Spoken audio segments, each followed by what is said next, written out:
අයිබෝන් නොවයි මම අද ඩිස්කස් කරන්නේ නාලන්ද විද්‍යාලයේ පේපර් එක හතවසර පළවෙනි වාර විභාගේ. ඉතින් දැන් ඔයගලන්ට දැන් මේ ටිකේ වාර විභාගෙට ලියන්න සිද්ධ වෙනවා. ඒකට සපෝට් එකක් හැටියට මම මේක කරන්නේ. ඉතින් ඔයාලා මේක අන්තිම වෙනකම් බලන්න සහ ප්‍රශ්නයක් තියෙනවා නම් මොනවා හරි කමෙන්ට් එකක් දාන්න. මම හිතනවා මේ ඔයාලට ලොකු සපෝට් එකක් වෙයි කියලා මේ උපරිම ලකුණු ලබා ගන්න. රයිට්. එහෙනම් අපි පටන් ගමු මේකට උත්තර ලියන්න. ඉතින් හැමදාම කියනවා වගේ පේපර් එකක් ගත්තාම ඔයාලට මුල ඉඳන් අකට උත්තර ලියන්න ඕන කියලා එකක් නැහැ. මේ ප්‍රශ්න පත්‍රය පොඩ්ඩක් හොඳට බලලා Tamanට පහසු ප්‍රශ්නකින් පටන් අරගෙන ලියන්න එක දිගට ලියාගෙන යන්න. හරිද? ඉතින් මේකේ පේපර් එක ගත්තාම නම පන්ති භාගාංක ඒවා ලියලා ඊට පස්සේ මේකේ Tamanට පහසු ප්‍රශ්නකින් පටන් අරන් ලියනවා කිව්වා. එහෙනම් අපි බලමු ඒ වගේම ඔයාලා බලන්න ප්‍රශ්න කීයකට උත්තර ලියන්න දිනවල මොන ප්‍රශ්න අනිවාර්යද කියලා බලන්න ඕන. සහ ප්‍රශ්න පත්‍රයේ මොකක් හරි ප්‍රශ්නයක් ඔයාලට අපහැදිලි දාගයක් තියෙනවා නම් ඒක ගෙස් කරලා එහෙම නැත්නම් අනුමාන කරලා ඒකට ලියන්න යන්න එපා. ප්‍රශ්නික මොන හරි අපහැදිලි දාගයක් තියෙනවා අනිවාර්යෙන් ගුරුවරයෙක්ගෙන්. හරිද? රයිට්. එහෙනම් අපි පටන් ගමු පළවෙනි ප්‍රශ්නෙට. හරි. මේ කියන්නේ ක්‍රිස්තු වර්ෂ 1072 අයත් වන දශකය ලියන්න. ක්‍රිස්තු වර්ෂ දශකයක් වුණාම හැමතිස්සෙම මෙන්න මෙහෙම අංකයක් ඇවිල්ලා පටන් ගන්නෙ මෙන්න මෙහෙම තනි අංක එකකින් පටන් අරගෙන මෙහෙම ගිහිල්ලා මොකක් හරි මෙන්න මෙහෙම අංක ඇවිල්ලා මෙහෙම බිඳුවකින් තමයි ඉවර වෙන්නේ. හරි. ඉතින් දැන් මේක එහෙම වුණොත් අපිට පටන් ගන්න 1071 ඉඳන් 1080 වෙනකම්. එහෙනම් ඒ වගේ එන්න එහෙම අරගත්තට පස්සේ මේ තියෙන පටන් ගන්න එක මුල් අවුරුද්ද, ඊළඟට මෙතන තියෙන්නේ අග අවුරුද්ද. දැන් ඔන්නෝම ආවට පස්සේ මුල් අවුරුද්ද අග අවුරුද්ද ආවට පස්සේ වාට දශකයක් නම් මෙන්න මේ බිඳුව කපපුවාම එනවා අංක. ඒ කියන්නේ මෙතන ඉන්නේ 108. හරිද? ඒ කියන්නේ මේකේ උත්තරේ වෙන්නේ එහෙනම් 108. 108 වැනි දශකය තමයි මේක මේ 1072 කියන අවසර අයිති වෙන්නේ. right. මොනෝ තමයි උත්තරේ. හරිද? ඒක සමද්විපාද ත්‍රිකෝණයේ සමමිතික අක්ෂය අඳින්න උනොත් ඔයාලට කරන්න තියෙන්නේ ඉස්සෙල් සමද්විපාද ත්‍රිකෝණයක් අඳගන්න වෙපේ. සමද්විපාද ත්‍රිකෝණය කියලා කියන්නේ පාද දෙකක් එකිනෙකට සමාන ත්‍රිකෝණය. හරිද? මේ ත්‍රිකෝණය මම නැන්ද මේකේ පාද දෙකක් එකිනෙකට සමානයි. ඉතින් මේ සමමිතික අක්ෂය උනොත් වෙන්නේ මේක තමයි දැන් අදින්න යන්නේ. මෙන්න මේ වගේ ඔන්නෝම අඳින්න ඕනේ සමමිතික අක්ෂය. හරි. ඉතින් හරි මැද්දෙන් අදින්න රූලක් එහෙම තියලා බලලා right කැත කරගන්න නැතුව වැඩි ලස්සනට අඳුත් තමයි හොඳ. හරිද? ඉතින් අපි බලමු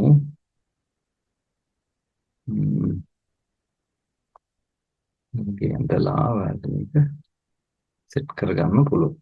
right මම තමයි අඳාම එන්න ඕනේ. හරිද? ඉතින් මම අඳනම් හරි ලකුණු හම්බ වෙනවා.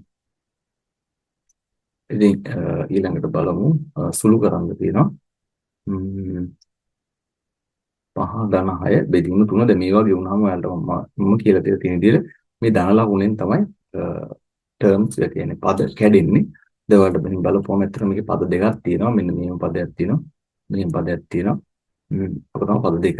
ඉතින් මේ පද දෙක ඇතුලේ තියෙන සුළු කරගෙන තමයි පද අතර සුළු කිරීම සිද්ධ කරන්නේ. ඒක නිසා කවුරු හරි මේ ඉස්සෙල්ලාම 5ට 6 එකතු කරොත් එතනින්ම වැරදි. ඉස්සෙල්ලා මෙන්න මේ ටික කරගන්න ඕනේ. එහෙනම් අපි මෙතන 5 ඕම තියාගෙන 6 බෙදීම 3 සුළු කරගන්න. එතකොට 2යිනේ උත්තරේ. එතකොට 5යි 2යි 7යි. ඔන්න ඔහොම දැම්මා. right. බලමු ඊළඟ එක. right. දැන් සුළු කරන්න තියෙන තව එකක්. ඉතින් මේකෙත් එහෙමයි මෙන්න මෙතන තියෙන. දැන් මේක නම් තනි පදයක්. හරිද? දැන් මේ ඔක්කොම එකම පදයක්. එහෙනම් මේක ඕක කරත් අවුලක් නැහැ. ගුණ කිරීමකුත් තියෙනවා, බෙදීමකුත් තියෙනවා. ඊළඟ එහෙම නැත්නම් ඔයාලා මෙන්න මේ බෝඩ් මාස් කියන එක උගන්වලා ඇති මම හිතනවා. ඉතින් මේක පාවිච්චි කරන්න පුළුවන්. ඒ කියන්නේ බෝඩ් කියන්නේ බ්‍රැකට්ස් හරි වරහන් ඇතුලේ තියෙනවා ඉස්සෙල්ලාම සුළු කරන්න ඕනේ. ඊට පස්සේ ඕඩර් කියලා එකක් තියෙනවා. ඉතින් ඒක ඔයාලට මෙතනදී 7 වසරේදී අපි ඒක අදාළ කරගන්නේ නැහැ සුළු කිරීමට. ඒක නිසා ඒකත් අරලා දාමුකෝ. ඊළඟට ඩිවිෂන් කියන්නේ බෙදීම, ඊළඟට මල්ටිප්ලිකේෂන් කියන්නේ ගුණ කිරීම, ඇඩිෂන් කියන්නේ එකතු කිරීම, සබ්ට්‍රැක්ෂන් කියලා කියන්නේ අඩු කිරීම. ඉතින් ඔන්න ඔය පිළිවෙලට කරන්නත් පුළුවන්. ඔයාලට එහෙම කරන්නත් පුළුවන්. ඔයාලට මේ ප්‍රධාන ඇත්තම තාර්කිකව යනවා නම් හොඳම දේ තමයි අර පද කියන කතන්දරේ. පදයක් ඇතුලේ තියෙන දේවල් ඉස්සෙල්ලා සුළු කරගන්නවා.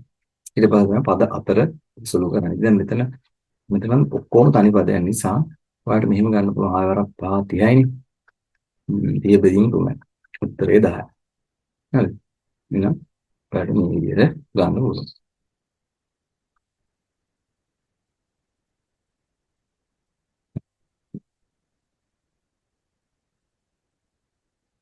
දැන් අපි මේ ටික බලමු.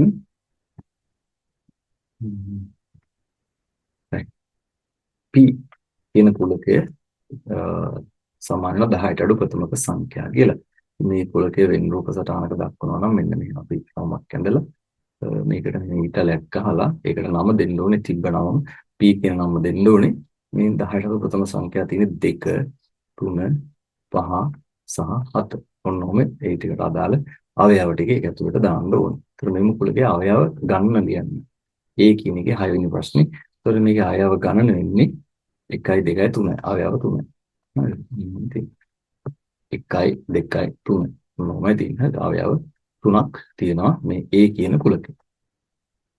හරි. ඊළඟ බලමු 7 6 මේක කොටුවක් තියෙනවා. ආයේ 6 2 කොටුවක් තියෙනවා. 6 යන සංඛ්‍යා 4 6න් බෙදෙනවා. හිස් කොටුවේ තිබිය යුතු ඉලක්කම ලියන්න. අපි නිකන් දාගෙන දාලා බලමු එක එක ඉලක්කම්. ඒවට තේරෙනවා මෙතන බිඳුව දැම්මොත් 4න් බෙදෙන්නේ නැහැ නේ.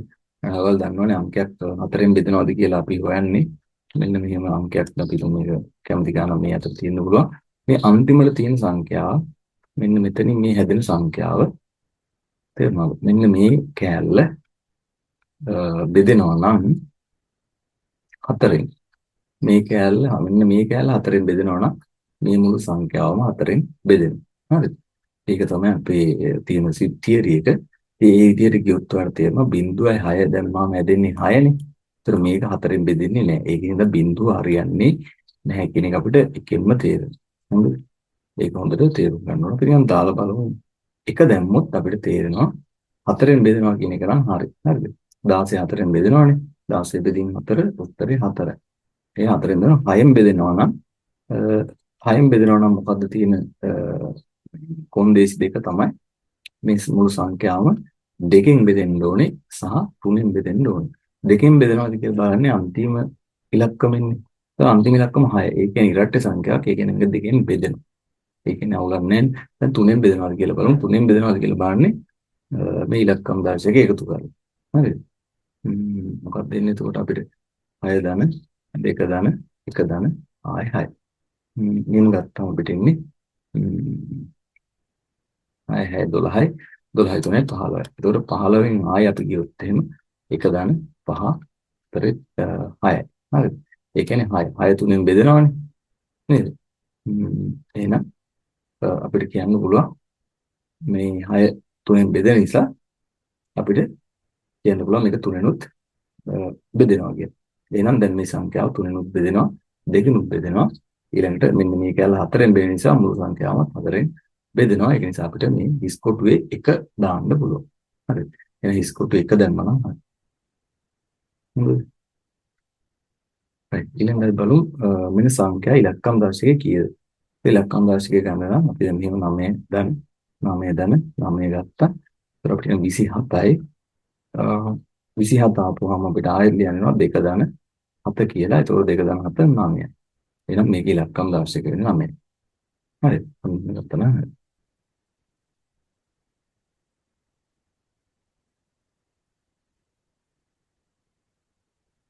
කියන්නේ 18 ප්‍රථම සාධක වල ගුණිතයක් කියලා ලියන්න කියලා තියෙනවා. ඉතින් ප්‍රථම සාධක ගන්න මෙන්න මේ විදිහට ඔයාලට තියෙන 18 බෙදාගෙන යනවා. කුඩාම ප්‍රථම සංඛ්‍යාව නේද? කුඩාම ප්‍රථම සංඛ්‍යාව 2නේ. දෙකෙන් බෙදපුවාම උත්තරේ විතර 9යි. 9 අපිට දෙකෙන් බෙදන්න බැරි නිසා 3ෙන් බෙදනවා. 3ෙන් බෙදනවා 3යි. ආයෙ මේ තුනක් 3ෙන් බෙදනවා 1යි. ඔන්න මේ කේනකම් බෙදපුවාම හරි. එහෙනම් අපිට මේ 18 ලියන්න පුළුවන් 18 සමානයි 2 වැඩි කිරීම 3 වැඩි කිරීම ආයෙත් 3. හරිද? ඔන්න ඔකෙන් තමයි මේක 18 අපි ප්‍රථම සංඛ්‍යාවක් හැටියට ලියලා දක්වන්නේ. හරිද? ඊළඟට 12 සාධක සියල්ල ලියන්න කියලා තියෙනවා. ඉතින් ඔයාලට 12 සාධක සියල්ල ලියනවා නම් 12 ගුණිතයක් හැටියට ලියාගත්තා නම් ඔයාලට බලන්න පුළුවන් දැන් මේ බලන්න. 1 වැඩි කිරීම 12 සමානයි 12යි. 2 වැඩි කිරීම 6. එතකොට 3 වැඩි කිරීම 4. කොහොම නෙන්නේ? ඉතින් ওই ටිකෙන් තමයි 12 හැදෙන්නේ. ඉතින් එහෙනම් අපිට සාධක ටික අපි දන්න 1 2 3 4 6 සහ 12. ওই ටික තමයි 12ට අදාළ සාධක ටික.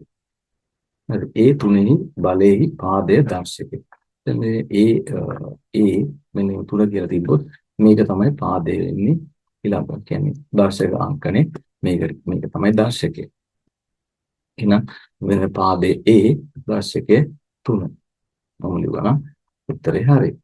ඊළඟට මේක ප්‍රසාරණය කරලා ලියන්න කියලා තියෙනවා 2 වර්ගය ඒකේ ඝනය. එහෙනම් මේකට එන්නේ 2 වැඩි කිරීම 2 වැඩි කිරීම වැඩි කිරීම වැඩි කිරීම ආයි පාරක් ඒ තුනක් තියෙන්න ඕන. ඒ කියන්නේ ඒ ඉලක්කම් තුනක් මේ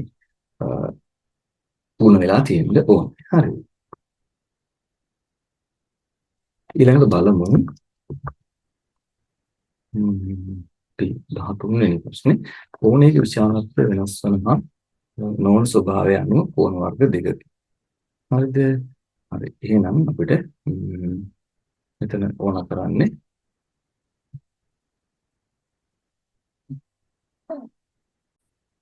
හරි අපි දන්නවනේ දැන් මේක ඇත්තටම කෝණ ಜಾති දෙකක් තියෙනවා. මේ ඒකේ තියෙන කෝණයේ විශාලත්වය වෙනස් වීම සහ වෙනස් නොවීම මත ඒතර වෙනස් නොවන ඒවාට අපිට ස්ථිතික කියලා කියනවා. ස්ථිතික කෝණ ඊළඟට වෙනස් වන ඒවාට ගතික කෝණ කියලා අපිට කියන්න පුළුවන්. හරිද? ඒතර ස්ථිතික කියන්නේ අපි ස්ටැටික් කියලා කියනවා. ඉංග්‍රීසියෙන් ස්ටැටික් ඇන්ගල්ස් මේක ඩයිනමික් ඇන්ගල්ස්. හරි මේ ඉංග්‍රීසි ටර්ම්ස් කියන්න ඕනේ. මේ සිංහල එක ලියවන හරි. හරි. right. ඊළඟට පහළ දැක්වෙන ABC කෝණයේ ශීර්ෂය කුමක්ද? මෙතන පොඩි ප්‍රශ්නයක් තියෙනවා මේ ABC කෝණය මෙතන නේ හරි මේක අපිට කරන්න පුළුවන්. මේ ABC කෝණයේ ශීර්ෂය වෙන්නේ අනිවාර්යෙන් B. හරි. ඒක දන්නවනේ. මෙන්න මෙහෙම තියෙනවා නම් තමයි B මැද්දෙන් තියෙන්න ඕනේ. ඒකයි මේ වහලේ වගේ පොඩි සංකේතයක් දාලා තියෙන්නේ. ඉතින් ඕකේ ආවොත් එහෙම මේ ඔය විදිහට ආවම ශීර්ෂය තමයි මැද්දෙන් එන්නේ. හරි. ශීර්ෂයට උඩින් තමයි ඔය වහලේ වගේ පොඩි සංකේතයක් දාන්නේ. හරි. එහෙනම් ABC කෝණේ ශීර්ෂය වෙන්නේ B. පහත අවුරුදු අතරින් අධික අවුරුදු තෝරා ලියන්න. 1896 ගත්තොත් මෙතන 96 4ෙන් බෙදෙනවා. සහ මේ 1896 කියන එක 100ෙන් බෙදෙන්නේ නැහැ. ඒක නිසා අපිට මේක ගන්න පුළුවන් අධික අවුරුද්දක් කියලා 1600 කියන එක 4ෙන් බෙදෙනවා. හරි එහෙනම් හරි. නමුත් 100ෙන් බෙදෙනවනේ 100ෙන් බෙදෙනවා නම් අධික අවුරුද්දක් නෙමෙයි. සහ හැබැයි තව කේස් එකක් තියෙනවා 400ෙන් බෙදෙනවා නම් අධික අවුරුද්දක් වෙනවා. ඉතින් මේක 400ෙන් බෙදෙනවා. හරිද? 1600 බෙදීම 400 කියලා දැම්මොත් මේ බිඳුවකට මේක කළා ගියා. උත්තරේ 4යි. ඒ කියන්නේ මේක අධික අවුරුද්දක් වෙනවා. ඊළඟට 1400 ගත්තොත් මේකේ අන්තිම ඉලක්කම් දෙකකින් බිඳු දෙකනේ. ඒ කියන්නේ 100ෙන්. ඒ කියන්නේ මේක 4ෙන් නම් බෙදෙනවා. හරිද? 1400 4ෙන් බෙදෙනවා. හැබැයි මේක 100ෙනුත් බෙදෙනවා. 4ෙන් බෙදෙනවා. ඕකේ. 100ෙනුත් බෙදෙනවා. සහ 400ෙන් බෙදෙන්නේ නැහැ. ඒතර ඔයාලා දන්නවා 100ෙන් බෙදෙනවා නම් ඒක අධික අවුරුද්දක් නෙමෙයි. 400ෙන් බෙදෙනවා නම් හැබැයි අධික අවුරුද්දක් වෙනවා. දැන් 400ෙන් බෙදෙන්නෙත් නැහැ. 4ෙන් බෙදෙනවා. හැබැයි 400ෙන් බෙදෙන්නේ ඒ වුණාට 100ෙන් බෙදෙනවා කියලා කියන්නේ මේක අධික අවුරුද්දක් හැටියට ගන්න බෑ. අධික අවුරුද්දක් නෙමෙයි. 100ෙන් බෙදෙනවා කියන්නේ අධික අවුරුද්දක් නෙමෙයි. 100ෙන් බෙදෙන එක අධික අවුරුද්දක් වෙනවා නම් අනිවාර්යෙන් මේක 400ෙනුත් බෙදෙන්න ඕනේ. තේරෙනවද?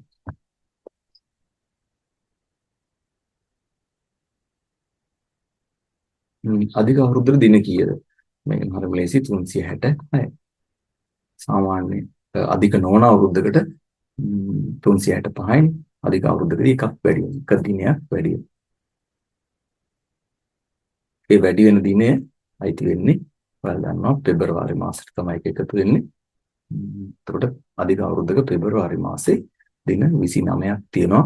අධික නොවන සාමාන්‍ය අවුරුද්දක පෙබරවාරි මාසෙත් තියෙන දින 28යි. සමාන්තර රේඛා දෙකක් අතර පරතරය නේද කෙටිම දුර හඳුන්වන නම ලියන්න කියලා තියෙනවා. ඉතින් මේකට කියන්නේ ලම්බ දුර කියලා. ලම්බ දුර සමාන්තර රේඛා දෙකක් අතර පරතරය එතකොට කෙටිම දුර එන්නේ මෙන්න මේ දෙක ලම්බක වුණාම තමයි කෙටිම දුර එන්නේ. එහෙනම් ඊළඟ තලයේ කැඩි සරල රේඛාවකට එම තලය මත වූ වෙනත් ලක්ෂයක් කරා සමාන්තර රේඛා කීයක් ඇදිය හැකිද? බලන්න. තලයක ඇති සරල රේඛාවකට. එතකොට මේක සරල රේඛාවක් වෙනවා. එම තලය මත වූ වෙනත් ලක්ෂයක් කරා. අපි මේක මහරා මෙතන තියෙන්නේ ලක්ෂය කියලා. එතකොට එම සරල රේඛාවට එම තලය මත වූ වෙනත් ලක්ෂයක්. වෙන ලක්ෂ එකක් හරි. සමාන්තර රේඛාව. මේකට සමාන්තර ඇන්දොත් මම දැන් ඒකට සමාන්තර අඳින්නේ වතු පාට ලයින් එක. ඉතින් එහෙම ඇන්දොත් අපිට ඒවා ඇත්තටම අඳින්න වෙන්නේ එකයි. තේරුණා?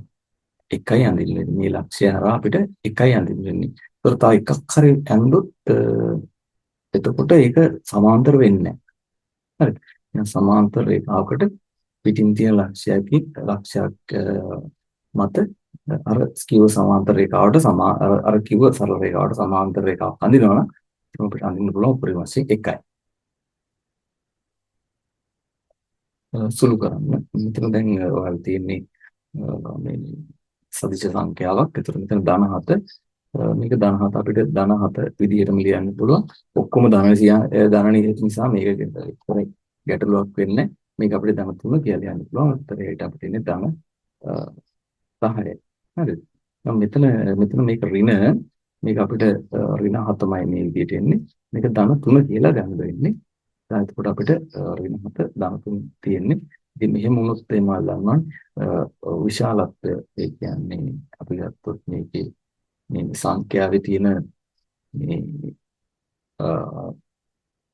දිශාව අතහැරලා විශාලත්වය ගත්තොත් දැන් මේ ලකුණු දෙක මාරුලා තිබ්බා එකක් ධන එකක් ඍණ වෙලා තිබුණොත් අපි ගන්න මේ සංඛ්‍යා දෙක අතර විශාලත්වය කියන්නේ දිශාව අතහැරලා ගත්තාම වැඩිම විශාලත්වයක් තියෙන සංඛ්‍යාවෙන් අඩු විශාලත්වයක් තියෙන එක අඩු කරනවා. ඒ කියන්නේ දැන් වැඩි විශාලත්වයනේ 7නේ. ඒතර 7න් 3ක් අඩු කරනවා. එතකොට අපිට උත්තරේනේ 4යිනේ. හරියට මෙතන 4 දානවා. ඒතර මේකේ ලකුණ ධනද ඍණද කියලා හොයාගන්නේ මේ වැඩි විශාලත්වයක් තියෙන සංඛ්‍යාවේ ලකුණ තමයි මෙතෙන්ට අපි දාන්නේ. එහෙනම් වැඩි විශාලත්වයක් තියෙන්නේ මේ ඍණ 7ේනේ. ඒකට අපි මෙන්න මෙහෙම දානවා. හරිද? ඒගොල්ලෝ වටහා ගන්න එපා ඍණ 7 තමයි ලොකු සංඛ්‍යාව කියලා නෑ. ඍණ 7 නෙමෙයි ලොකු සංඛ්‍යාව. මෙතන ධන 3 තමයි ලොකු. නමුත් අපි සංඛ්‍යාවේ දිශාව අතහැරලා ගත්තාම වෙන විශාලත්වය තමයි මේ වෙලාවේදී සැලකන්නේ. හරිද?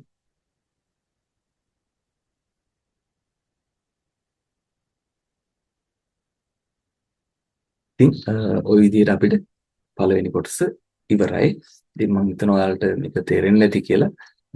එහෙනම් අපි ඔයාලට අන්තිම වෙනකම් බැලුවට ස්තුතියි. මේකෙන් ඔයාලා උපරිම ප්‍රයෝජන ගනී කියලා මම විශ්වාස කරනවා. එහෙනම් යාළුවෙකුටත් බලන්න ෂෙයා කරන්න. අපි ප්‍රශ්නයක් මොනවා හරි තියෙනවා නම් ඩවුට් එකක් හරි කමෙන්ට් එකක් දාන්න. හරිද? හොඳයි ළමයි. අපි එහෙනම් මේකේ දෙක කොටස බලමු. මේ පේපර් එක නාලන්ද විද්‍යාලයේ 2020 6 වසර ගණිතය පළමු වාර විභාගයේ තියෙන පේපර් එක. ඉතින් අපි මේක එනම් සාකච්ඡා කරමු මේක උත්තර ටික කොහොමද ගන්න කියලා. ඉතින් මම මේකේ ඕන කරන තියරි පාර්ට්ස් එකත් කවර් කරන්න බලාපොරොත්තු වෙනවා. ඉතින් ඒක නිසා මේක වලට ලොකු සපෝට් එකක් වෙයි ඔයාගේ එක්සෑම් එකට. දවල්ට කොහොමද ටර්ම් ටෙස්ට් එකක් තියෙනවනේ දැන් ඒකේ ඉස්කෝලවල ඒක පටන් ගනිමින් යන පළවෙනි වාර විභාගයේ. ඉතින් ඒකට වාට හොඳ සපෝට් එකක් වෙයි කියලා හිතලයි මම මේක කරන්නේ. රයිට්. හරි එහෙනම් බලමු මේ ප්‍රශ්න පත්‍රයේ ඇත්තටම ඔයාලට කරන්න තියෙන උපදෙස් අනුව බලුවොත් එහෙම පළමු ප්‍රශ්නයට සහ තවත් ප්‍රශ්න 4කට තමයි උත්තර ලියන්න තියෙන්නේ. ඉගෙන කොම් ප්‍රශ්න 5යි. නමුත් මම මේකේ තියෙන ඔක්කොටම උත්තර දීලා පෙන්නනවා. ඔයාලට කොහොමද මේ උත්තර ලබා ගන්නේ සහ ඒකම ඔයාලට අවශ්‍ය කරන සිද්ධාන්ත කොටස් මතක් කර ගැනීමත් මෙතනදී කරන්න පුළුවන්. right. දැන් බලමු ඔබ පන්ති කාමරයේදී සාධක ගුණාකාර පාඩම් සඳහා කළ ක්‍රියාකාරකම් මතකයේ නංවා ගනිමින් ප්‍රශ්න වලට පිළිතුරු සපයන්න ඕනෑම සංඛ්‍යාවක් 3න් 6න් හෝ 9න් බෙදීද පහසුවෙන් සොයා ගැනීමට ඉලක්කම් දර්ශකයේ වැදගත් වේ. යම් සංඛ්‍යාවක් සාධක දෙකක ගුණිතයක් ලිවිය හැකියි. සංඛ්‍යා කිහිපයක සියලු පොදු සාධක අතරින් විශාලම පොදු සාධකය මහා පොදු සාධකය වේ. සංඛ්‍යා කිහිපයකට පොදු ගුණාකාර අතරින් කුඩාම පොදු ගුණාකාරය කුඩා පොදු ගුණාකාරය ලෙස හඳුන්වයි. හරි. ඉතින් ඒක ටිකත් අපි බලාගෙන ඉන්න අපි මේවට උත්තර දෙන්න බලමු. සංඛ්‍යාවක් 9න් බෙදී මෙන්න සංඛ්‍යාව ඉලක්කම් දර්ශකයේ කීයද? 9න් බෙදෙනවා නම් අනිවාර්යෙන් ඉලක්කම් දර්ශකයේ 9 වෙන්න ඕන. හරි. ඒතර මෙන්න සංඛ්‍යාව 6න් බෙදේ ස්ථාන සුසු ඉලක්කම ලියන්න. ඒතර 6න් බෙදෙනවා නම් ඒක ඔයාලා දන්නවනේ 6න් බෙදෙන්න නම් අනිවාර්යෙන් 2කින් බෙදෙන්න ඕනේ සහ 3ෙන් බෙදෙන්න ඕනේ. එහෙනම් 2කින් බෙදෙන ගාන මෙතෙන්ට දාන්න ඕනේ. අපිට ඕන මෙතන බිඳුව දාලා බැලුවොත් අපිට ඉලක්කම් දර්ශකයේ එන්නේ 5 2 7යි කියලා. ඒතර 7 3ෙන් බෙදෙන්නේ නැති හින්දා මේ බිඳුව අපිට හරියන්නේ නැහැ. එහෙනම් අපි මේකට එක කොහොමද දාන්න බෑනේ. එක දාන්න බෑ මොකද ප්‍රති සංඛ්‍යාවක් වෙනවනේ. එතකොට 2කින් බෙදෙන්නේ නැති නිසා. අපි 2 දාලා බලමු. 2 දැම්මොත් මෙතෙන් දෙන්නේ 5යි 2යි 7යි 7යි 2යි 9යි. එන ඉලක්කම් දර්ශකයේ 9 එනවා. ඉලක්කම් දර්ශකයේ 9 වුණා කියන්නේ අනිවාර්යයෙන් 3ෙන් බෙදෙනවා. ඒ කියන්නේ 2කින් උත් බෙදෙනවා 3ෙන් උත් බෙදෙනවා. අපිට මෙතන 2 දාන්න පුළුවන්. පූර්ණ සංඛ්‍යාවක් 6න් බෙදෙන්නේ එම පූර්ණ සංඛ්‍යාව ඉරට්ට සංඛ්‍යාවක් නම් පමණයි. යන ප්‍රකාශයට ඔබ එකඟද? ඔව්. right. පූර්ණ සංඛ්‍යාවක් 6න් බෙදෙන්නේ එම පූර්ණ සංඛ්‍යාව ඉරට්ට සංඛ්‍යාවක් නම් පමණයි. පොත්ති සංඛ්‍යාවක් නම් බෙදෙන්නේ නැහැ. හරි. දැන් මේකෙන් අදහස් කරන්නේ මේකෙන් අදහස් වෙන්නේ හොඳට මතක තියාගන්න. ඉරට්ට සංඛ්‍යාවක් වෙච්ච පමණින් අනිවාර්යෙන් බෙදනවා කියන එක මේකේ නෑ. මොකද ඉරට්ට සංඛ්‍යාවක් වෙච්ච පමණින්ම බෙදෙන්නේ නැහැ. ඒක 2කින් බෙදෙන්න සහ 3ෙන් බෙදෙන්න ඕනේ. හැබැයි මේක කියන්නේ 6න් බෙදෙන්නේ එම සංඛ්‍යාව ඉරට්ට සංඛ්‍යාවක් නම් විතරයි. ඔව් ඒක හරි. දෙකේ ගුණාකාර 5ක් කියන්නේ. ඒතොර දෙවරක් 1 2යි, දෙවරක් 2 4යි, දෙවරක් 3 6යි, දෙවරක් 4 8යි, දෙවරක් 5 10යි. මේ කියන්නේ දෙකේ ගුණාකාර. ඒත් 5යි නම කරන්නේ 5ක් ලියුවා. 12 ප්‍රථම සාධකවල ගුණිතයක් ලෙස ලියන්න. එතකොට 12 කියන තියෙන ප්‍රථම සාධකවල ගුණිතයක් හැටියට උත්තර ඔයාලට ගන්න ප්‍රථම සාධක හොයාගන්න විදිහ 12 අරගෙන බෙදාගෙන යනවා. 2කින් බෙදුවොත් 6යි, ආයි 2කින් බෙදුවොත් 3යි, ආයි 3ෙන් බෙදුවොත් 1යි. එහෙනම් ප්‍රථම සාධකවල ගුණිතයක් හැටියට ගත්තොත් 12 සමානයි 2 වැඩි කිරීම 3 කියන එකට. හරිද? එහෙමනම් 6 12 18 මහා පොදු සාධකයේ සොයන්න. මහා පොදු සාධකය හොයනවා නම් අපිට කරන්න පුළුවන් ප්‍රථමක සාධක භාවිතා කරලා කරන්න පුළුවන්. මම ඒක ඒ විදිහට කියලා දෙන්නම්. දැන් අපිට 12 ලියන්න පුළුවන් මේ විදිහට. ඔයාලා මේ බෙදාගෙන ගියොත් 18 6ක් ඒ විදිහට ලියන්න පුළුවන්. අපි දැන් 12 ලියන්නේ මේ විදිහට. 12 සමාන 2 වැඩි කිරීම 2 වැඩි කිරීම 3 12 ඊළඟට 6 සමාන වෙන්නේ 2 වැඩි කිරීම 3 18 සමාන වෙන්නේ 2 වැඩි කිරීම 3 වැඩි කිරීම 3. දැන් කුඩා පොදු ගුණාකාරයට ගන්නවා අපිට මෙන්න මේක මෙහෙම ලියලා අපිට මේක කියනවා 2 වර්ගය වැඩි කිරීම 3 මේක කියනවා 2 1 වැඩි කිරීම 3 1 2 1 වැඩි කිරීම 3 2 3 දෙවෙනි බලය නම් අපි ගත්ත 2 ලොකුම බලය වෙන්නේ මෙන්න මේක 3 ලොකුම බලය වෙන්නේ මේක. එහෙනම් කුඩා පොදු ගුණාකාරය වෙන්නේ least common multiple කියලා කියනවා. ඒතකොට කුඩා පොදු ගුණාකාරය වෙන්නේ 2 වර්ගය වැඩි කිරීම 3 වර්ගය කියන්නේ 2 වර්ගය කියන්නේ 4යි 3 වර්ගය කියන්නේ 9යි. ඒ කියන්නේ 36 තමයි කුඩාම පොදු ගුණාකාරයේ හැටියට ගන්න පුළුවන් වෙන්නේ.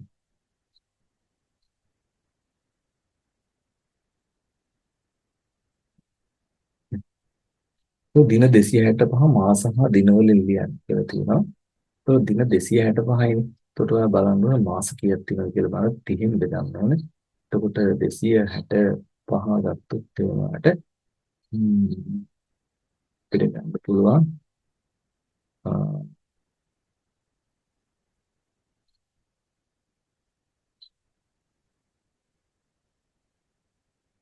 ම්, අපි ගත්තොත් 30 අපිට ගන්න පුළුවන් 30 හතරක් ගත්තොත් 30 8ක් ගත්තොත් 240යි. 240යිනේ. එතකොට තව 25 නේ තියෙන්නේ. ඒක නිසා අපිට 8 දාන්න. හරිද? එතකොට අපිට පුළුවන් 8 වරක් 3 24යි. එතකොට 240යි. 25ක් ඉතුරු වෙනවා. නේ? එහෙනම් අපිට මේ කියන්න පුළුවන් මාස 8යි දින 25යි. අපි සම්මතයක් හැටියට ගන්නෙ මාසකට දින 30යි කියලා. හ්ම්. ඊළඟට අපිට එකතු කිරීමක් තියෙනවා. දැන් මෙතන දින තියෙනවා. අපිට එතන එකතු කිරීමක් තියෙනවා. දින මාස අවුරුදු. දැන් මේ දින මෙතන එකතු කරොත් අපිට දින 38ක් එනවා. දින 38ක් මෙතන ලියන්න බෑ. ඒ නිසා අපි බලන්න ඕනේ මේකේ මාස කීයක් තියෙනවද කියලා. දින 38 අපිට 30න් බෙදුවොත් මාස ගාන හොයාගන්න පුළුවන්. 31යි එක්වරක් 30යි 38න් 30ක් ගියාම 8යි. එතකොට මේ දින 8 අපිට මෙතනින් දාන්න පුළුවන්. මේක මාසයක්. ඒතර ඒක මාස වලට වැටෙනවා. ඒතර මාස මෙතන 1යි 6යි 1යි 7යි 7යි 8යි 15යි. දැන් මාස 15ක් ලියන්නත් බෑ වම් පැත්තේ අවුරුදු තියෙනකොට. මාස 15යි කියන්නේ අපිට මෙතන බෑනේ ගන්න. ඒ කියන්නේ මෙතන අවුරුද්දකට වැඩි තියෙනවා. එහෙනම් අපිට එතන අවුරුදු කීයක් තියෙනවද කියලා බලන්න අපිට මාස ගාන 12න් බෙදලා බලන්න පුළුවන්. ඒතර 15යිනේ. 15 ඇතුලේ මාස 12 වගේක් තියෙනවා. මාස 12 එකයි. එක්වරක් 12 12යි ඉතුරු 3යි. එහෙනම් අපිට මේ තුන මාස තුන මෙතන ලියන්න පුළුවන්. මේ අවුරුද්ද අපිට මෙතෙන්ට ගෙනියන්න පුළුවන්. ඒතර 6යි 6යි 12යි. ඒතර මේව ගත්තොත් අපිට උත්තරේට එන්නේ අවුරුදු 12යි මාස 3යි දවස් 8යි කියන එක. ඊළඟට අපි මෙතන අඩු කිරීමක් තියෙනවා. අවුරුදු මාස දින වලින්ම දැන් මෙතන දෙකෙන් 8ක් අඩු කරන්න බෑ කියලා අපිට හොඳටම තේරෙන නිසා මෙතන එකක් ගන්නවා. අතට මේ එකක් කියන්නේ මාස එකක්නේ. එක කියන්නේ ඇත්තටම 30ක්. එහෙනම් මෙතන අපිට එන්නේ 30යි 2යි 32යිනේ. 32යි 32න් 8ක් අඩු කරනවා. ඒතර අපිට එන්නේ 24යි. හරිද? එහෙනම් අපි දින 24 මෙතනින් ලියනවා. තේරුණා නේද? right. එහෙනම් දැන් මෙතන දැන් තියෙන්නේ මාස 1යි. හරිද? ඒතර මාස 1කින් මාස 3ක් අඩු කරන්න බෑනේ. ඒතර අපිට කරන්න වෙන්නේ මොකද? මෙතනින් අවුරුදු එකක් මෙතෙන්ට ගන්න. දැන් අවුරුද්දක් කියන්නේ ඇත්තටම මාස 12ක්නේ. එහෙනම් මෙතන 12ක් එකතු වෙනවා. ඒතර 12යි 2යි 14යි. එහෙනම් 14න් තමයි 3ක් අඩු ගන්න තියෙන්නේ. ඒක උත්තරේ 11යි. හරිද? එහෙනම් මාස මෙතන අපිට 11ක් කියනවා. එහෙනම් මෙතන 28 නේ තිබුණේ. පොඩි ප්‍රශ්නයක් තියෙනවා පොඩ්ඩක් කියන මෙතන 14 නෙමෙයි මම මෙතන ආයි කියන්නම් මෙතනින් එකක් ගන්න එක මෙතනින් අපි එකක් ගත්තානේ දැන් මෙතන දැන් මාස දෙකක් තිබ්බට දැන් මෙතෙන්ට එකක් ගියපු නිසා මාස 1යි තියෙන්නේ හරිද ඒතර එතකොට දැන් අපි මෙතන එකක් ගන්නවානේ එකවරක් 12යි එතකොට 12යි මෙතන තිබ්බ 1යි දැන් මෙතන මාස දෙකක් තිබ්බට ඇත්තටම දැන් මාස දෙකක් නැහැ එතන මාස 1යි තියෙන්නේ හරිද මේක දැන් මේක එක වෙනවා හරිද මොකද මේ පැත්තට එකක් දැම්ම. ඒතර මේ මාස 1යි මෙහෙන් ගන්න 12යි එකතු වුණාම 13ක් වෙනවා. ඒතර 13න් 3ක් අඩු වුණාම උත්තරේ 10යි. එහෙනම් මෙතෙන්ට අපිට මාස 10 තමයි දාන්න වෙන්නේ. හරිද? මාස 10යි. හරිද? right. ඊළඟට 28න් 28 දැන් ඇත්තටම 28 නෙමෙයි දැන් මේක 27. 27න් 12ක් අඩු කරන්නයි තියෙන්නේ. එතකොට මෙතන 5යි මෙතන 1යි. එහෙනම් අවුරුදු 15යි. එහෙනම් අවුරුදු 15යි මාස 10යි දින 24යි. ඒක තමයි අපිට එන්නේ. අවුරුදු 15යි මාස 10යි දින 24යි. මොනවාද තමයි උත්තරේ දෙන්නේ. කින්න මේක කල්පනායෙන් කරනවා මේ වගේ තිබුණොත්.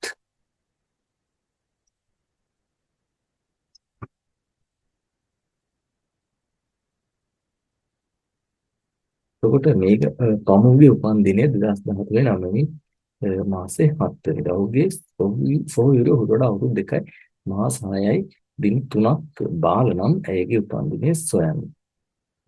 දැන් පමු ගත්තොත් එහෙම එතකොට 2013 9 වෙනි මාසේ 7. එතකොට ඔහුගේ සොහොයුරිය ඔහුට වඩා අවුරුදු 2ක් මාස 6 දින 3ක් බාලයි. බාලයි කියන්නේ මීට පස්සේ දිනයක්නේ. එහෙනම් අපි මේ 2013 ට වඩා පස්සේ දිනයක් නේ කියන්නේ මේකට අවුරුදු 2යි මාස 6යි දින 3ක් එකතු වුණාන් පස්සේ තමයි මේ සොහොයුරිය ඉපදෙන්න ඕනේ. එහෙනම් අපි ඒකට මේක එකතු ගාමු 2යි මෙතනට කරන්න. එහෙනම් මෙතනට අවුරුදු 2කුයි මාස වලින් 6කුයි දවස් වලින් 3කුයි එකතු කරන්න ඕනේ. එහෙනම් මෙතනින් 3යි 7යි මෙතන 10යි මෙතන 9යි 6යි අපි මෙතන මෙහෙම දාමු අවුරුදු මාස දින කියලා. උර 9යි 6යි අපිට එන්නේ 15යි කියලා. නමුත් 15 ලියන්න බෑනේ මාසවල. ඒක නිසා අපිට කරන්න වෙන්නේ ඒක අපිට 15 ලියන්න පුළුවන්. එක අවුරුද්දයි එතන මේ 15 අපිට ලියන්න පුළුවන්. එක අවුරුද්දයි අවුරුදු 1යි මාස 3ක් හැටියට. නේද? තුනේ මාස 15ක් වෙන එහෙනම් මේ මාස 3 මෙතන තියලා අර එක අවුරුද්ද මෙතෙන්ට ගෙනියනවා. තේරුණා නේද? මෙහෙමනේ 15 ආවා අපි බැලුවා 15 12 කීයක් තියෙනවද කියලා. 12 1යි 12 1 12යි. එතකොට මෙතන ඉතුරු 3යි. එහෙනම් මේ ඉතුරු වෙච්ච 3 මාස එක මෙතෙන්ට දැම්මු. මෙන්න මේ අවුරුද්ද මෙතෙන්ට ගෙනිච්ච. එතකොට 4යි 4යි 2යි 6යි. මෙතන 1යි 0යි 2යි. එහෙනම් එයාගේ සහෝදරි උපන්දිනේ වෙන්නේ 2016 3 වෙනි මාසේ 10යි. ඔන්න තමයි අපිට ගන්න පුළුවන්. හරිද?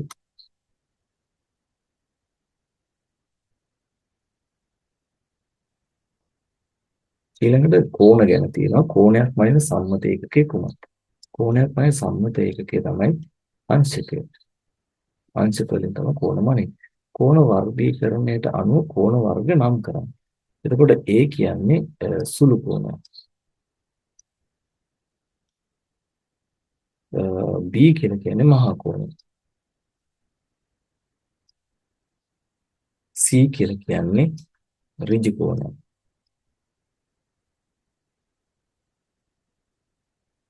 ඊළඟට D කියලා කියන්නේ අතරම මේක හරියට අපි මෙහෙම මාක් කරලා ගමු වෙනවා. මොකද මෙතන පැහැදිලි නෑ. හැබැයි ඔයාලා ටර්ම් ටෙස්ට් වල එහෙම ඔන්න වගේ වල ඔයාලා ඔහොම අතින් දාගන්න යන්න එපා. තේරුණාද? අනිවාර්යෙන් ටීචර්ගෙන් අහන්න. හරි. මොකද එතන එයා පාස් කරලා තියෙන්නේ කියන්නේ. එහෙනම් D මේක මම ගන්නවා සරල කෝණය කියලා.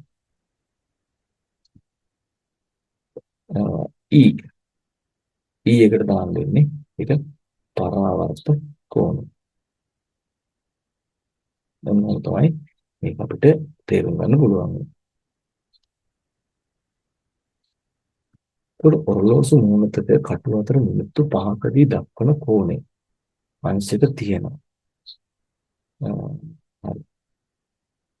රූපේ දක්වා ඇති කෝණය අංශකයේ කීයද?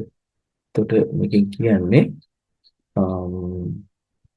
කටු දෙකක් අතරදී තියෙන කෝණය. ඒ කියන්නේ මෙන්න මේ වගේ කෝණයක් තිබ්බොත් ඒක අංශක 30යි කියලායි කියන්නේ.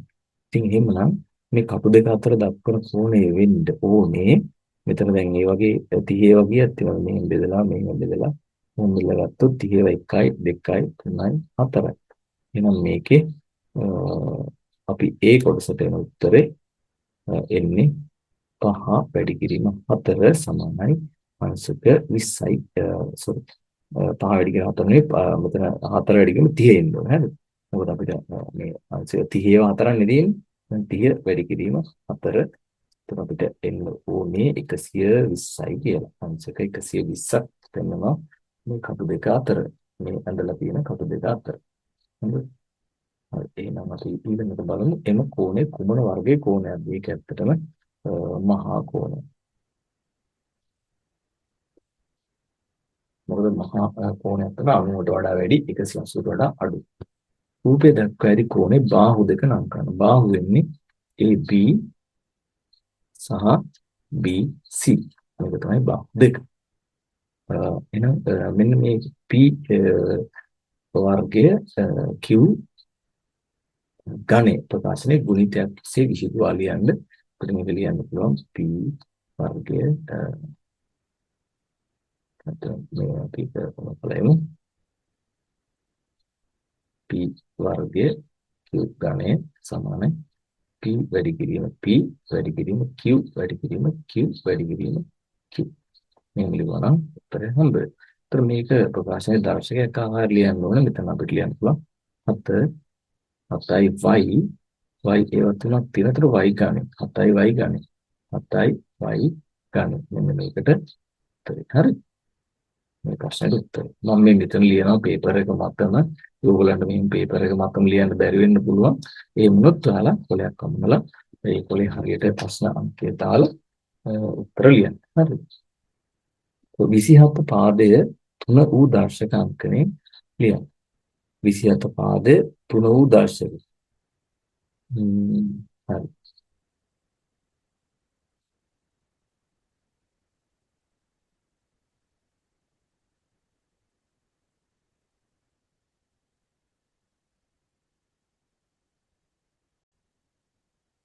හරි. අපිට දැන් තියෙන්නේ 27 කියන්න ඕන පාදේ 3 වූ දර්ශකයෙන්. එහෙමනම් පාදේ 3 නම් අපි 27 අරගෙන 3ෙන් බෙදාන යන්න ඕන. ඒක 3ෙන් බෙදුවොත් අපිට උතනින් එන්නේ 9යි කියලා. ඒතර 9ක් 3ෙන් බෙදුවොත් ආයෙත් 3යි කියලා. ඒ 3ක් 3ෙන් බෙදුවාම 1 කියලා යනවා. එහෙමනම් අපිට ලියන්න මේ 27 මම මේ ලියන්නේ මේ ප්‍රශ්නෙට උත්තරේ 27 සමානයි 3 වැඩි කිරීම 3 වැඩි කිරීම 3නේ. ඒ කියන්නේ 3 තුන්වෙනි බලය. එහෙනම් 27 සමානයි 3 තුන්වෙනි බලය. එතකොට ඔන්නම තමයි අපිට 27 ලියන්න වෙන්නේ. එතකොට 45 පාද ප්‍රථමක සංඛ්‍යාව බලවල ගුණිතයක් සෙල්ලියක්. එතකොට එහෙම කරනවා නම් අපිට 45 බෙදාගෙන යන්න වෙනවා ප්‍රථමක සංඛ්‍යාව වලින් පොඩිම එකේ ඉඳන්. එතකොට දෙකෙන් බෙදන්න බෑනේ 45. එහෙමනම් අපිට සිද්ධ වෙන්නේ 3ට යන්න. හරිද? 3න් බැරි නම් 5ට. හරිද? මේ 3න් බෙදන්න පුළුවන්. 3න් බෙදුවම අපිට 15 වෙනවා. තවදුරටත් 3න් පුළුවන්. එතකොට අපිට 5 එනවා. දැන් 3න් බෑ. 5න් තමයි බෙදන්නේ 5. එතකොට 1 වෙනවා.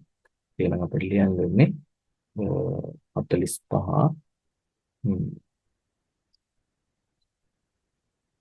45 සමානයි 3 වැඩි කිරීම 3 වැඩි කිරීම 5 දැන් වෙන 3 වර්ගය 5 පළවෙනි බලය. තමයි කියන්න වෙන්නේ.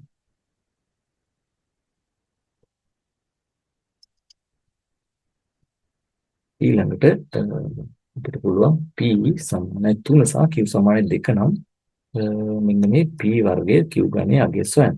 එතන අපිට මේක p වර්ගය වැඩි කිරීම q ගණයෙන් තියෙන්නේ. එතකොට p කියලා කියන්නේ 2යි p වැඩි කිරීම p q වැඩි කිරීම q වැඩි කිරීම q.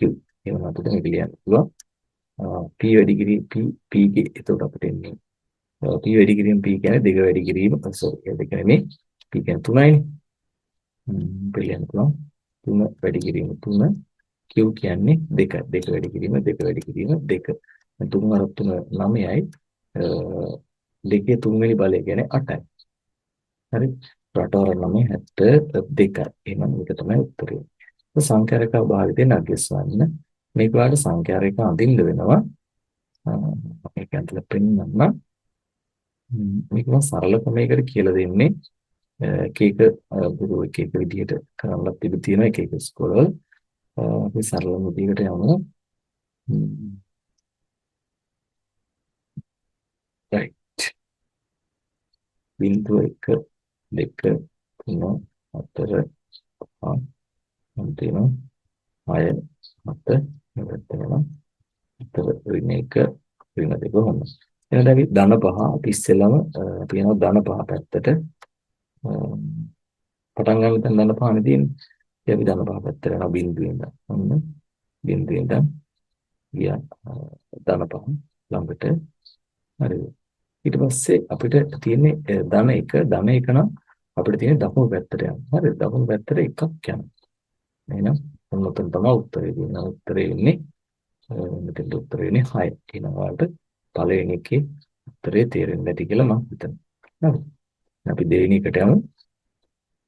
දෙවෙනි එකේ තියෙන ඍණ 3 ධන ඍණ 2. එහෙනම් අපි මෙතනදී කරන්නේ බිඳුවේ නම් ඉස්සෙල්ලාම යනවා මෙලෙස තුනට. හරි. ඉස්සෙල්ලාම බිඳුවේ නම් ඍණ 3ට ගියා. හරි. දැන් ඍණ 3ට ගිහිල්ලා ආයේ ඍණ 2 තමයි තියෙන්නේ. මෙතන සංඛ්‍යා රේඛාව පොඩ්ඩක් දික් කරන්න වෙනවා. එහෙමනම් දැන් මෙතන ඍණ 5 එතකොට අපි ඉන්නේ ඍණ 3 දැන් දෙකක් යන්න දිනවා. ඒක ඒ දෙක ඍණ හින්දා අපි කියන්නේ වම් පැත්තටයි. හරිද? දැන් මෙතන යනවා 1යි 2යි. ඔන්න උත්තරේ තියෙන්නේ වෙන ඍණ 5යි කියන එක. එහෙනම් දෙවෙනි එකට උත්තරේ ඉන්නේ ඍණ 5යි. හරි. දැන් ඔය සමහරට මෙන්න මෙහෙමත් දැකලා ඊට පස්සේ ඉස්කෝලේ කියලා නම් මෙන්න මෙහෙම කොහොම කළා කොහොම දෙන්න යාගාමි කියලා. ඉතින් ඒත් උත්තරේ වෙනසක් වෙන්නේ නැහැ. හරි. දැන් මෙන්න මේ කෑල්ල නැහැ කියලා ඒත් උත්තරේ වෙනසක් වෙන්නේ. මෙන්න මේ දෙකම නැහැ කියලා උත්තරේ වෙනසක් වෙන්නේ. හරි. අපිට තියෙන්නේ කෙලින්ම අපි පටන් ගන්න කොහෙන්ද? දැන් තියෙන්නේ කීයද? ඍණ 3ෙන් පටන් ගත්තා.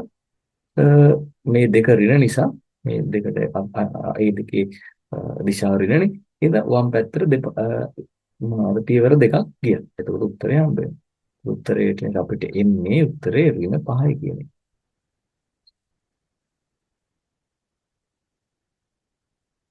ඒ දෙවෙනි උත්තරේ එන්නේ ඍණ 5යි. ඒක තමයි කතාව. ඊට තව එකක් තියෙනවා ධන 5යි ඍණ 3යි. ඒතර ධන 5 නම් අපිට කියන්න තියෙන්නේ මේ ධන 5ෙන් පටන් ගන්නවා. එහෙම නැත්නම් බිඳුවේ ඉඳන් මෙහෙම ධන 5ට ගියා කියලා ලියාගත්තොත් අවුලක් නැහැ. ඊට පස්සේ අපිට තියෙන්නේ ඍණ 3යි. ඍණ 3 කියන්නේ වම් පැත්තට යන්න ඕනේ. එහෙනම් වම් පැත්තට අපි යමු. පියවර 3. 1යි 2යි 3යි. එහෙනම් මෙතන තමයි උත්තරේ තියෙන්නේ. උත්තරේ එහෙනම් උත්තරේ 2යි. ධන 2යි. හරිද? ඔන්නක තමයි කතාව. ඊළඟ සංඛ්‍යා රේඛාව භාවිතයෙන් තොරව අගය සොයන්න තියෙනවා. එහෙම ගත්තොත් අපිට මෙතන ධන 7යි ධන ඍණ 2යි අපිට ධන 7 ලියනකොට ඔයාලා මේ වගේ අවස්ථාවක් වුණාම ඔයාලා මෙහෙම මතක තියාගන්න මම ඔයාලට කියලා දෙන දෙයක් තියෙනවා මෙන්න මෙහෙම මතක තියාගන්න. ධනයි ගුණ වුණොත් උත්තරේ ධන. හරිද? ඍණයි ගුණ වුණොත් ඒත් උත්තරේ ධන. ධනයි ඍණයි ගුණ වුණොත් උත්තරේ ඍණ. ඍණයි ධනයි ගුණ වුණොත් උත්තරේ ඍණ. එහෙනම් දැන් ඔයාලට මෙතන හතරක් තියෙනවා. මේ හතර කෑලි දෙකකට කඩලා මතක තියාගන්න පුළුවන්. එහෙම කරන්නේ මෙන්න මෙහෙමයි. ඔයාලට මතක තියාගන්න පුළුවන් මෙහෙම. එකම සංකේතයේ ගුණ වුණොත් එකම ලකුණ ගුණ වුණොත් තියෙන ධන. ලකුණු දෙක මාරු ලකුණු වුණොත් තියෙන ඍණ. එහෙම මතක තියාගන්න පුළුවන්. හරිද? එහෙනම් අපි ඒ තියරිය පාවිච්චි කරලා මෙහෙම කරමු. ඔයාලට මේ වගේ අංකයක් තියෙනකොට කරන්න තියෙන්නේ මේකයි. මෙතන අංකයක් තියෙනවා. මෙතන ලකුණක් තියෙනවා. මෙතන ධනනේ තියෙන්නේ. කියන්නේ මොකුත් ලකුණක් නැහැ කියන්නේ ධන. හරිද? හොඳට මතක තියාගන්න. එහෙනම් මෙන්න ධන ගුණ කරනවා. ධනයි ගුණ කරාම මොකක්ද දෙන්නේ? ඒතර ධනයි ගුණ ධනනේ. එහෙනම් ධන 7. හරිද? මොකුත් නැතුලි වගේ ධනනේ. ඒතර මේක ධනයි ඍණයිනේ. ධන ඍණ ගුණවා ඍණ. දැන් ඍණ 2. ආයි. ඔන්න ඔක කතාව.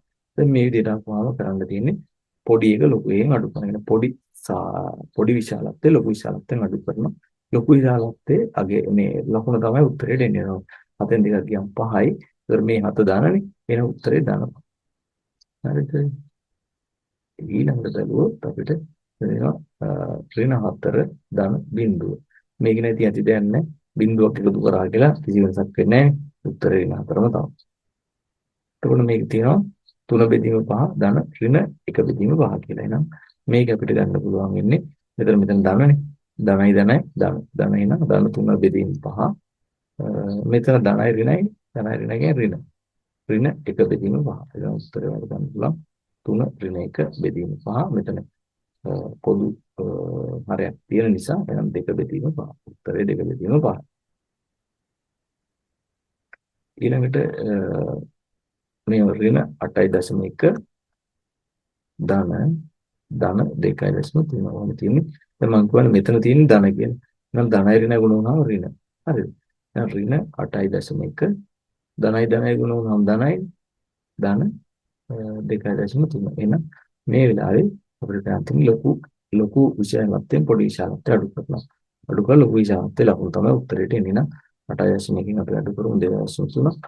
මෙතන ගත්තොත් 11යි 11න් 3 ගියා 8යි මෙතන 7 දෙයක් ගියා 5.8. 5.8 තමයි උත්තරේ. මේක හැබැයි ඍණ 5.8 හේතුව ලොකු විශාලත්වය ඍණ නින්දා. ඒතර ධන 5යි ඍණ 5යි කියලා එකක් තියෙනවා. ඒතර ධන 5 මේක ගත්තොත් එහෙනම් කොහොමද ධන 5මයි මේක ධනයි ඍණයි ගුණ වුණාම ඍණ 5යි. ඒතර ධන 5යි ඍණ 5යි කියන්නේ බිංදුව. හරි. ඒක ලේසින් පිටි.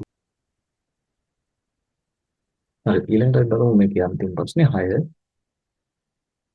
භාෂා ඍජුකෝණාශ්‍රයට එකිනෙක සමාන්තර පාද දෙකක් නම් කරන්න. එකිනෙකට සමාන්තර පාද ගත්තොත් AB හා BC එකිනෙකට සමාන්තර. එහෙම නැත්නම් ඔයාලට AD මොකද මේක ඍජුකෝණාශ්‍රයක් කියලා තියෙනවානේ. ඒ නිසා AD හා BC හැටියට ගන්න පුළුවන්. ඒතකොට මේක මේකට සමාන්තරයි. මේක මේකට සමාන්තරයි. මහරගම යන වචනේ අකුරු යන කුලගේ අවයව සහිත කුලයක් ලෙස ලියා ගන්නවා. එහෙනම් ඒ ඔයාලා ලියන්න පුළුවන් මා ග ඔන්න විදිහට ලියන්නේ. මොකද ගම කියලා දැනගන්නේ මම අපි කලින් ලිව්වා. ඒ හින්දා මේ වගේ අවස්ථාවල අවයව නැවත නැවත ලියන්නේ නැහැ. ඒ නීතිය මතක තියාගන්න. හරි.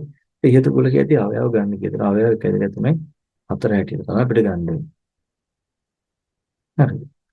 අවයව පහක් ඇති කුලකයක් ලියන්න. ඒක කුලයක් හොයන අවයව පහක් තියෙනවා. අපිට මේක ලියන්න පුළුවන් වුණා පිළිම D කියන D සමානයි කියමු එකත් අය මෙමෙලි ලියන්න පුළුවන් බිඳුවත් 10ත් අතර ඇති ඔත්තේ සංඛ්‍යා.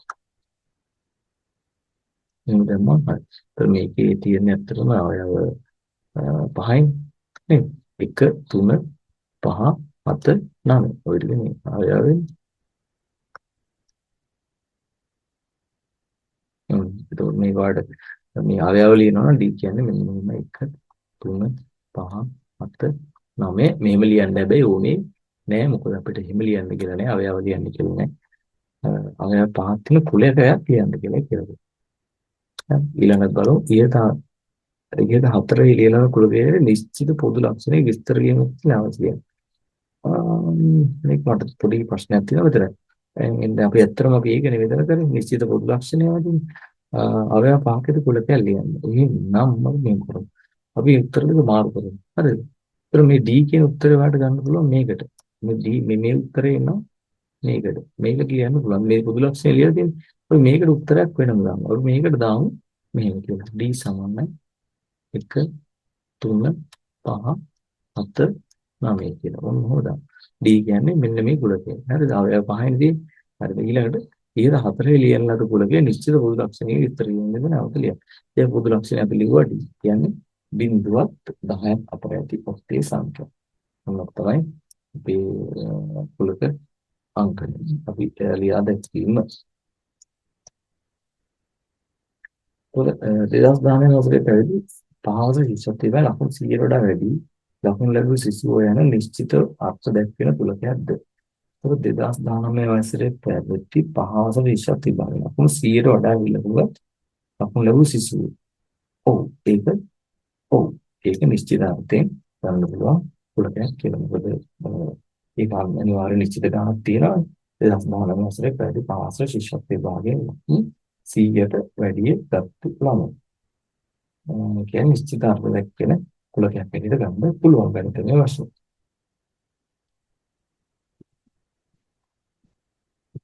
ඉතින් එහෙනම් මේ ටික තමයි ඔයාලට තියෙන්නේ මේ පේපර් එකේ අපිට ඩිස්කස් කරන්න. ඉතින් මම හිතනවා ඔයගොල්ලෝ මේක හොඳට අවධානයට ගන්න ඇති කියලා.